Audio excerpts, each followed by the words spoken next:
अगर आप भी हर बार मार्केट में एंट्री लेते हो और प्राइस आपके स्टॉप लॉस को हिट करके एग्जैक्टली उसी डायरेक्शन में चली जाती है जो आपने सोची थी, तो आज का वीडियो आपकी पूरी ट्रेडिंग को बदलने वाला है।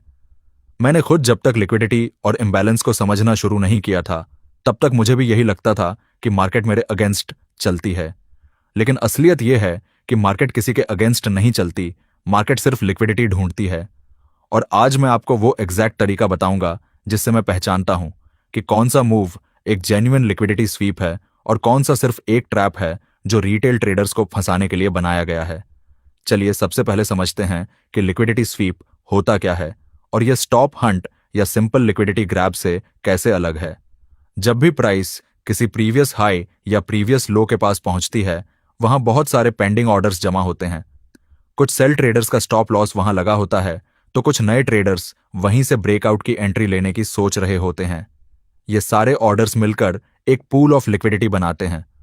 अब जब इंस्टीट्यूशनल प्लेयर्स को अपनी बड़ी पोजीशंस फिल करनी होती हैं, तो वो इसी लिक्विडिटी पूल का इस्तेमाल करते हैं। लेकिन यहीं पर फर्क आता है। एक सिंपल लिक्विडिटी ग्रैब या स्टॉप हंट में प्राइस सिर्फ एक शैलो मूव करके इंटरनल लेवल्स को टच करती है और उसके बाद ट्रेंड उसी पुरानी डायरेक्शन में कंटिन्यू हो जाता है। यह एक तरह से ट्रेंड के बीच का एक छोटा सा पॉज होता है जिसमें ऑर्डर्स क्लियर होते हैं ताकि ट्रेंड आगे बढ़ सके। लेकिन एक असली लिक्विडिटी स्वीप इससे बिल्कुल अलग होता है। यह हमेशा एक एक्सटर्नल लेवल पर होता है, यानी हायर टाइम फ्रेम की एक क्लियरली मार्क्ड हाई या लो पर, और इसके तुरंत बाद मार्केट एक शार्प और डिसाइसिव रिवर्सल देता है। तो जब भी आप चार्ट पर देखो कि प्राइस किसी बड़े स्विंग हाई या स्विंग लो को ब्रेक कर रही है, आपका पहला काम यह पहचानना है कि क्या यह एक इंटरनल शैलो मूव है या एक जेन्युइन एक्सटर्नल स्वीप है, क्योंकि यही फर्क आपको फेकआउट से बचाता है। अब बात करते हैं उन कॉन्फर्मेशन फैक्टर्स की जो हमें बताते हैं कि जो स्वीप हमने देखा है वो जेन्युइन है या नहीं। पहला फैक्टर है डिस्प्लेसमेंट।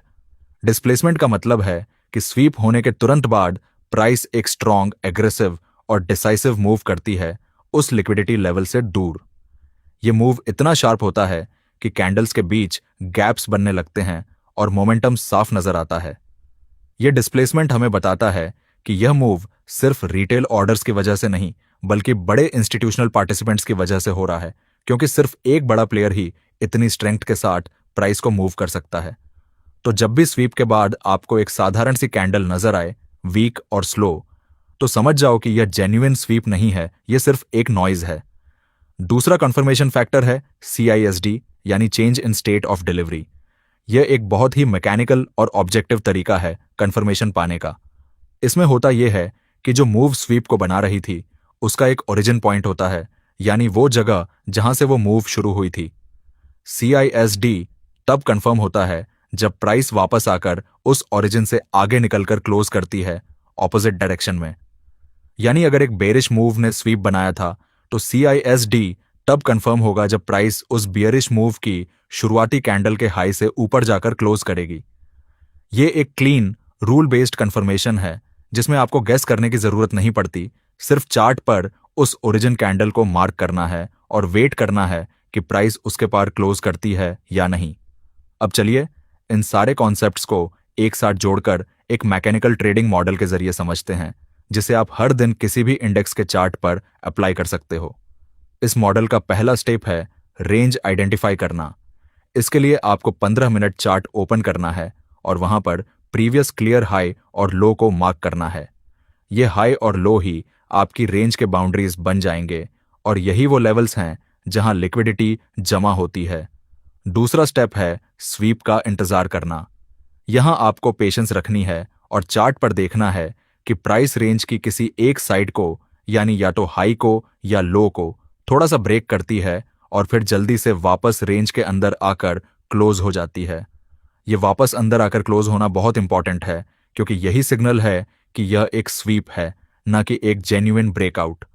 अगर प्राइस रेंज से बाहर ही बंद हो जाए तो वो अलग सिनेरियो है, लेकिन स्वीप में प्राइस बाहर जाकर वापस अंदर आ जाती है। तीसरा स्टेप है डायरेक्शन कंफर्म करना। एक बार स्वीप हो जाने के बाद आपको हायर टाइम फ्रेम से नीचे आकर 5 मिनट या 1 मिनट चार्ट पर जाना है। यहां पर आपको डिस्प्लेसमेंट ढूंढना है, यानी वो स्ट्रॉन्ग एग्रेसिव मूव जो स्वीप के बाद ऑपोजिट डायरेक्शन में शुरू हुई है, और साथ ही मार्केट स्ट्रक्चर शिफ्ट भी देखना है, यानी क्या लोअर टाइम फ्रेम पर एक नया स्विंग स्ट्रक्चर बन रहा है जो रिवर्सल की तरफ इशारा कर रहा है। ये दोनों चीजें मिलकर आपको डायरेक्शन का क्लियर कंफर्मेशन देती हैं। चौथा और आखिरी स्टेप है एंट्री और एग्जिट का। एंट्री के लिए हम फेयर वैल्यू गैप यानी एफवीजी का इस्तेमाल करते हैं। जब डिस्प्लेसमेंट की वजह से एक फेयर वैल्यू गैप बनता है और फिर प्राइस उस गैप को फील करने वापस ऑपोजिट डायरेक्शन में जाती है, तो वो गैप एसएमसी जोन बन जाता है और यही हमारी एंट्री जोन होती है। जब प्राइस वापस आकर इस एफवीजी जोन को टच करती है, वहीं से हम एंट्री लेने की सोचते हैं। टारगेट के लिए आमतौर पर हम रेंज की ऑपोजिट साइड को इस्तेमाल करते हैं, यानी अगर स्वीप लो पर हुआ था तो टारगेट रेंज का हाई बनेगा और अगर स्वीप हाई पर हुआ था तो टारगेट रेंज का लो बनेगा। इसके अलावा कुछ ट्रेडर्स एक fixed risk to reward ratio के आधार पर भी अपना टारगेट निकालते हैं, जो उनकी ओवरऑल स्ट्रैटेजी पर डिपेंड करता है। अब इसी पूरे प्रोसेस को एक बेरिश एग्जाम्पल के जरिए चार्ट पर डिटेल में समझते हैं ताकि आपको पूरी पिक्चर और क्लियर हो जाए। मान लीजिए हम 15 मिनट चार्ट पर हैं और वहां एक क्लीन रेंज बनी हुई है जिसका हाई एक साफ स्विंग हाई है और लो थोड़ा नीचे एक साफ स्विंग लो है। इस रेंज का हाई वो जगह है जहां बहुत सारे बायर्स का स्टॉप लॉस और ब्रेकआउट ट्रेडर्स के बाय ऑर्डर्स जमा हुए हैं, यानी यहीं पर असली लिक्विडिटी बैठी है। अब प्राइस धीरे धीरे ऊपर की तरफ बढ़ती है और रेंज के हाई को थोड़ा सा ब्रेक कर देती है। इस मोमेंट पर बहुत सारे रिटेल ट्रेडर्स को लगता है कि ब्रेकआउट हो गया है और वो लंबी अपसाइड मूव की उम्मीद में बाय एंट्री ले लेते हैं। लेकिन यहीं पर हमें पेशेंस रखनी है और चार्ट पर वेट करना है, क्योंकि अगले ही कुछ कैंडल्स में प्राइस वापस रेंज के अंदर आकर क्लोज हो जाती है। यही वो मोमेंट है जो हमें बताता है कि यह एक जेन्युइन बेरिश लिक्विडिटी स्वीप है, ना कि एक रियल ब्रेकआउट। अब स्वीप कंफर्म होते ही हम 5 मिनट चार्ट पर शिफ्ट होते हैं ताकि डायरेक्शन कंफर्म कर सकें। वहां हमें एक स्ट्रॉन्ग बेरिश डिस्प्लेसमेंट दिखाई देता है, यानी लगातार 2-3 बड़ी रेड कैंडल्स जो बिना ज्यादा रिट्रेसमेंट के तेजी से नीचे की तरफ मूव कर रही हैं। इस डिस्प्लेसमेंट की वजह से मार्केट स्ट्रक्चर में भी एक क्लियर शिफ्ट आता है, यानी जो पहले हायर हाइज और हायर लोज बना रहा था, अब वहां एक लोअर लो बन जाता है, जो कंफर्म करता है कि अब शॉर्ट टर्म डायरेक्शन बेरिश हो चुकी है।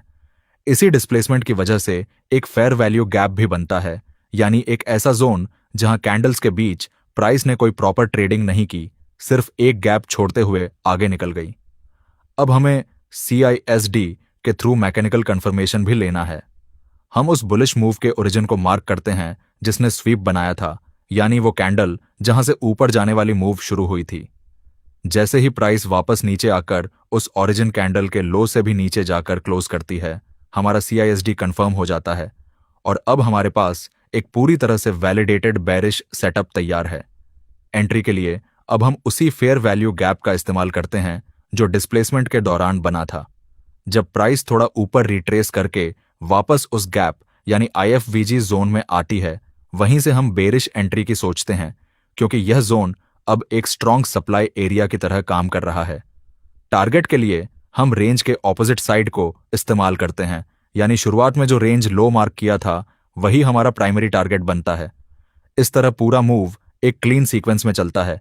पहले एक्सटर्नल हाई का स्वीप, फिर डिस्प्लेसमेंट और स्ट्रक्चर शिफ्ट से कॉन्फर्मेशन, फिर CISD से मैकेनिकल वैलिडेशन और आखिर में IFVG से एक प्रिसिस एंट्री लेकर रेंज के ऑपोजिट साइड तक का टारगेट। तो दोस्तों, यही है पूरा फ्रेमवर्क लिक्विडिटी स्वीप्स को पहचानने और इम्बैलेंस के जरिए ट्रेड करने का। जब भी आप चार्ट खोलो, सबसे पहले रेंज मार्क करो, फिर स्वीप का इंतजार करो, फिर लोअर टाइम फ्रेम पर जाकर डिस्प्लेसमेंट और स्ट्रक्चर शिफ्ट से डायरेक्शन कंफर्म करो और आखिर में IFVG के जरिए एक प्रिसिस एंट्री लो। ये पूरा प्रोसेस एक बार प्रैक्टिस करने के बाद बिल्कुल मैकेनिकल बन जाता है और आपको हर बार गेस नहीं करना पड़ता कि मार्केट क्या करने वाली है। अगर आपको वीडियो हेल्पफुल लगी हो तो वीडियो को लाइक करना ना भूलें और चैनल अभी तक सब्सक्राइब नहीं किया है तो पहले चैनल को सब्सक्राइब कर लें, क्योंकि आपसे नई वीडियो मिस ना हो।